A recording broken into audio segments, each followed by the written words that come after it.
দুনিয়ার মধ্যে অত্যাচারী গজব সাধনারা পানির মধ্যে থাকে আর থাকে সমুদ্রের মধ্যে। আর এই শতানারা পানির মধ্যে থাইকা মানুষের নৌকা জাহাজ পানির মধ্যে ডুবাইয়ে আর মানুষদেরকে পানির মধ্যে চুবাইয়ে কষ্ট যন্ত্রণা দিয়ে মানুষের মারে।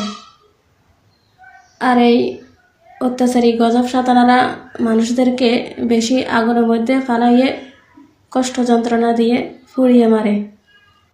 আর এই জঘন্য অত্যাচারী খারাপ শতানারা মানুষের শরীরের মধ্যে পুরা সর হয়ে মানুষের গেড়ি মোচড়াইয়ে জানে মারে। আবার এই অত্যাচারী গজব শতানারা মানুষের শরীরের মধ্যে পুরা সর হয়ে মানুষের হাত পা মোচড়াইয়ে ভেঙে দেওয়ার চেষ্টা করে। আর এই অত্যাচারী গজব শতানদের ইবলিশি অত্যাচারী শক্তি পার দিয়ে এই শতানারা মানুষের সব জিনিসপত্র নষ্ট করে দিতে পারে। আবার এই অত্যাচারী গজব শতানদের এই ইবলিশি অত্যাচারী শক্তি পার ক্ষমতার জোরে এই গজব শতানারা পারে না যে দুনিয়ার জমিনের মাটি ফাটাইয়ে পুরা দুনিয়াটাকে পাহাড় বানায় দেয়। আর এই শতানদের পাওয়ার হয়েছে ইবলিশি অত্যাচারী শক্তি পার। আর এই শতানারা এই শতানদের এসব পাওয়ার মধ্যে সব রকমের অত্যাচারী শক্তির ভাব দেখায়। আর এই শতানারা এই শতানদের এসব ইবলিশি অত্যাচারী পাওয়ার দিয়ে এই শতানারা এইভাবে আল্লাহর দুনিয়ার সব কিছুর উপরে অত্যাচার ক্ষতি করতে থাকে। তাই মানুষেরা এসব শতানদেরকে অত্যাচারী গজব শতান বলে। তবে আল্লাহ যেন এসব শতানদের এসব ইবলিশি অত্যাচারী শক্তিপার পুরা পানি করে। আর এসব শতানদেরকে আল্লাহ যেন দুনিয়া থেকে নিপাতিত করে। আমরা সকল ভালো মানুষেরা আল্লাহর কাছে এ দোয়া প্রার্থনা করি। আর পরবর্তী কথাগুলো, আর এসব শতানেরা হয়েছে মানুষ রূপের অত্যাচারী গজব শতান।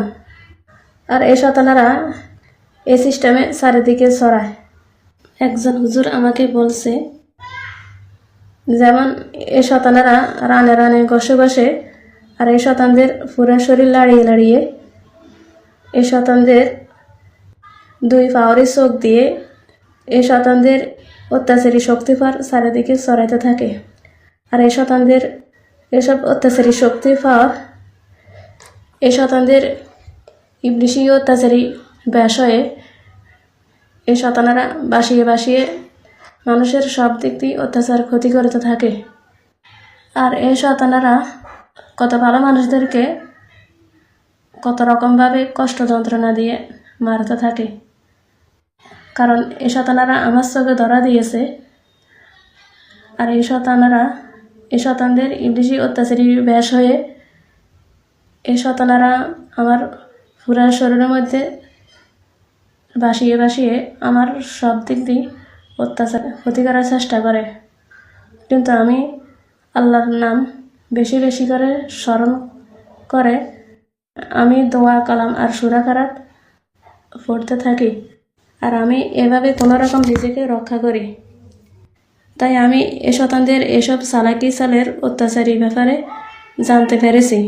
আর এ শতানদের এসব কথাগুলো আমি ফেসবুকে, ইউটিউবে, টিকটকে পাবলিশ করে লিখে লিখে মানুষদেরকে জানাইতেছি, যেন মানুষেরা এসব শতানদের এসব চালাকি চালের অত্যাচার থেকে সাবধানে থাকতে পারে।